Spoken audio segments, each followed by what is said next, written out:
धन्यवाद सम्राट अशोक क्लब सिवान इकाई की तरफ से यह उपहार हमारे मोदी के सर्वोत्तम जी डॉक्टर वीरेंद्र जी यहाँ पे हो चुके हैं। ये अभी सम्मानित करेंगे अपने फूफा जी और फूफा जी का। तो आप यहाँ फूल रखा हुआ है, उनसे भी सम्मानित करें।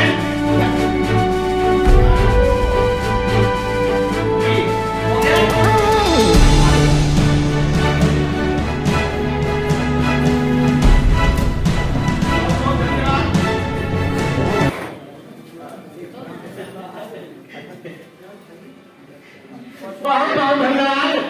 ये मामा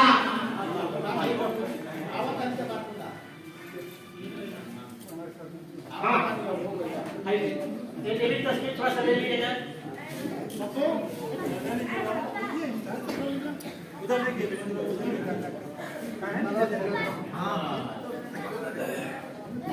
बहुत बहुत धन्यवाद।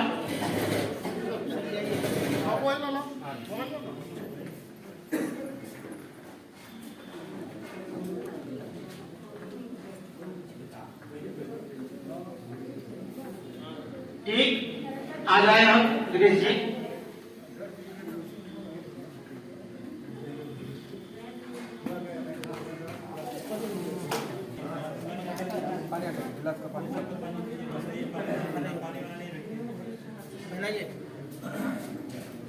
देखिए आप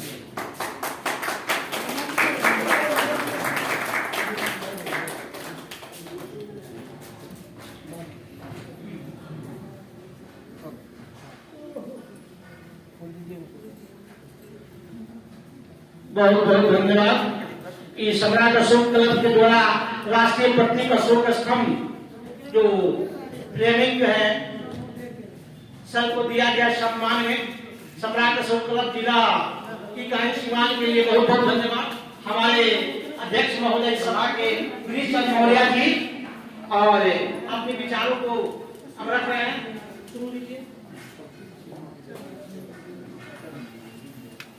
संजय और आप देख रहे हैं यस न्यूज हिंदी।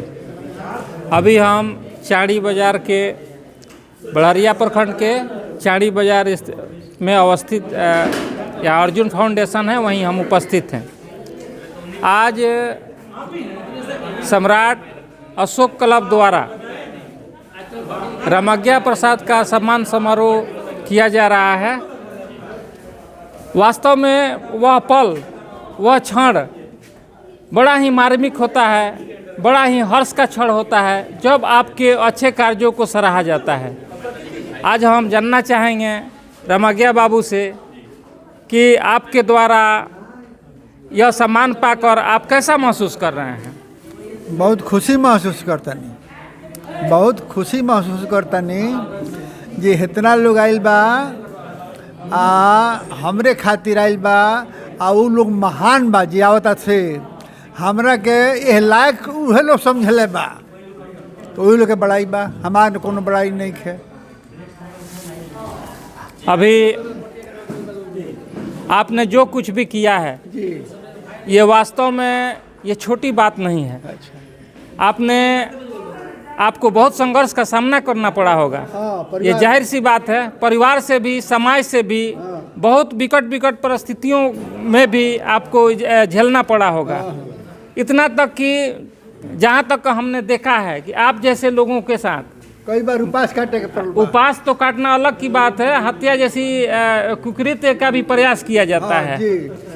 तो पहले में और अब में मतलब क्या चुनौतियां आई? तो ये बात जे हम पहले भी केहू का प्रति बुरा ना सोचनी, केहू का प्रति, चाहे हमार शिकायत करे वाला में आदमी मिले चाहे बड़ाई करे वाला मिले, हम सबका के शुभ सोचनी वो शुभ के फल हमरा शुभ आयल बा। अभी एक चीज़ यह देखने में आ रही है प्रायः जी कि जैसे अंधेरा फैला हुआ है, चारों तरफ अंधेरा फैला हुआ है और उस अंधेरे को दूर करने का एक छोटा सा प्रयास मात्र है। जिसमें हमारी जो बैकवर्ड कम्युनिटी है इस चीज़ को कितना समझ पाई है अभी तक? जो अंधेरा तब तक रहता है जब तक रोज चिराग नहीं जलती है। अंधेरा तब तक ही ठहर सकता है जब तक रोशनी प्रकाश नहीं करती है। प्रकाश जलेगा, अंधेरा स्वयं भागेगा। प्रकाश का जलना ही अंधेरा का भागना है। लेकिन कई ऐसे जगहों पर देखा जाता है कि अंधेरा को गाली देकर भगाने का प्रयास किया जाता है। ना करे चाहिए कि हमने गाली दे दिया और अंधेरा भाग गए। क्या? ना अंधेरा को गाली नहीं देना, बल्कि वो भी प्राकृतिक नियम के मुताबिक अंधेरा आया है और सूरज के उगने पर अंधेरा स्वयं छट जाता है। ऐसा मनुष्य को होना चाहिए, अगुआ को खास करके होना चाहिए। सबके प्रति दिल में दया, मानवता का पूजा, समरस समाज की स्थापना के लिए उसको कुछ करना चाहिए, आखिर व्यक्तिगत स्वार्थ के लिए। देखिए, अभी आपने एक अहम बात बोल दिया है, हाँ। समरस समाज की स्थापना। मतलब मेरे समझ से ये सामाजिक विरासत की बात हो रही है। हाँ। आपके द्वारा। तो मुझे एक छोटी सी घटना अभी हाल ही का है, एक दिसंबर के आसपास का है। ये 7 अहिर कम्युनिटी के लोगों को कटिहार में हत्या कर दी जाती है। लेकिन आपके मुख्यमंत्री, उप मुख्यमंत्री या जितने भी संस्थाएं हैं, किसी ने नहीं कहा कि मनुवादियों के द्वारा यह हत्या कर दी गई है, ये गलत है, ये नहीं होनी चाहिए। इसके बारे में आप क्या कहना चाहेंगे? मैं साफ सुथरे शब्दों में कहना चाहता हूँ कि हत्या किसी चीज़ का निदान नहीं है। हत्या किसी चीज़ का निदान नहीं है, बल्कि न पटरी जमे तो उसको सामंजस्य से स्थापित करने का, सहिष्णु होने का परिचय देना चाहिए। हत्या किसी की नहीं करनी चाहिए। मेरा सवाल था, हमारे साथ दरोगा राय कॉलेज के प्रोफेसर वीरेंद्र प्रसाद यादव जी हमारे पास मौजूद हैं। हम इनसे भी जानना चाहेंगे कि क्या कटिहार वाले घटना पर, ये तो बहुत दुर्भाग्यपूर्ण घटना है, और हम समरस समाज की बात करते हैं, या जो भी प्रगतिशील बुद्धिजीवी जो कम्युनिटियां हैं, जो संस्थाएं हैं, जिन पे अग्रसर हैं, बेहतरी के लिए अग्रसर हैं, तो क्या इस तरह की बयान नहीं देने से क्या सामाजिक समरसता आएगी? सबसे पहले तो आपने जो इस कार्यक्रम को कवरेज करने का काम किया है, इसके लिए मैं आपके चैनल को बहुत बहुत आभार प्रकट करता हूं। और बड़ी श्रद्धा के साथ परम आदरणीय रामंगया प्रसाद बिकल जी का सम्मान समारोह मनाया जा रहा है। और आपने जो ये बिल्कुल अलग से सवाल पूछा कि भाई कटिहार की जो हत्या हुई है उसमें आप क्या कहेंगे। कटिहार की हत्या वो गैंगवार है या नरसंहार है या फिर राजनीति से लैश है या क्या है, मिला जुला कर वह कुकृत्य है। इस बात की भर्त्सना होनी चाहिए, निंदा होनी चाहिए। और कोई भी देश का राजा हो या मुख्यमंत्री हो तो ऐसी घटनाओं पर अवश्य संज्ञान लेना चाहिए, और घटना का वजह जो भी हो उसको कानूनी प्रक्रिया के तहत उसका संज्ञान लेकर के उसे दंडित करना चाहिए। और समाज में किसी की हत्या हो, वो जादू की हत्या हो, कोयरी की हत्या हो, बाबू साहब की हत्या हो, लोकतंत्र में हत्या का कोई जगह नहीं है। लोकतंत्र में समस्या का समाधान होना चाहिए। नहीं तो आप आग से आग कभी नहीं बुझती है।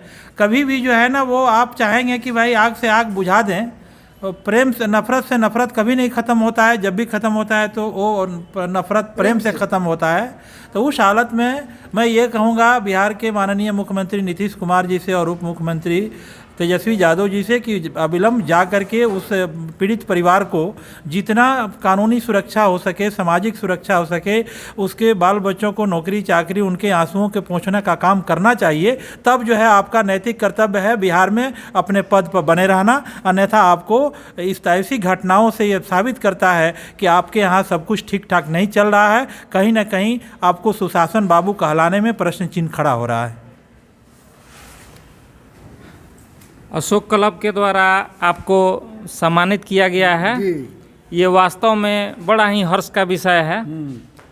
आपकी उम्र लगभग 70 के आसपास ना। होगी जी 80 बरस। जी।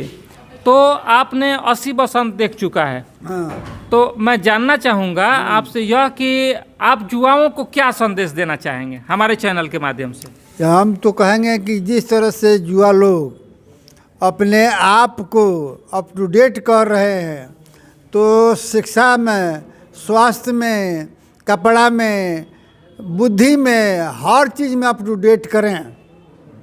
अपने को युवा लोग अप टू डेट करके और ज़माने को बतावें कि हम भी आदर्श स्थापित कर सकते हैं।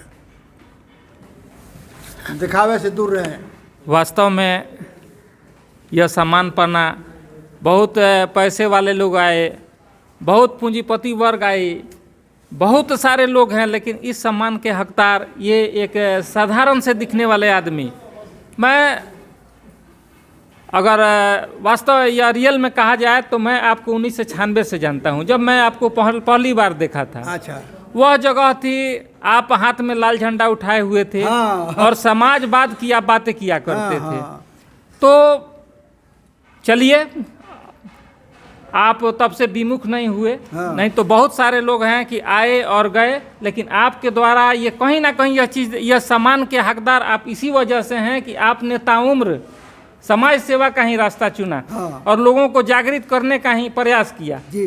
अब मैं एक आपसे आखिरी सवाल करना चाहूँगा। अच्छा, जी। मेरा आखिरी सवाल यह है कि उसमें, पहले में और अब में क्या मतलब अंतर देखने को मिल रही है कि पहले के लोग ज़्यादा समझदार थे या अभी के लोग ज़्यादा समझदार हैं, या आपको कितना कामयाबी इसमें हासिल हुई है? पहले के लोग आज के लोग में कोई फ़र्क नहीं है। पहले के लोग वो भी कमा के खाते थे, ईमानदारी की बात करते थे। आज के लोग भी ईमानदारी की बात बतियाते हैं, सच्चाई काम करते हैं। सच्चाई का वो भी बात तो कुछ बतियाते हैं लोग अंधविश्वास पर, लेकिन कमवा करते हैं वैज्ञानिक के बात पर। तो इसलिए लोगों में सोच समझ युग के मुताबिक, ज़माने के मुताबिक, विज्ञान के मुताबिक बदलते रहता है। इस पुराने सोच के लोगों को गाली देने से कुछ नहीं होगा। बहुत बहुत धन्यवाद आपका हमसे, हमारे चैनल से जुड़ने के लिए धन्यवाद।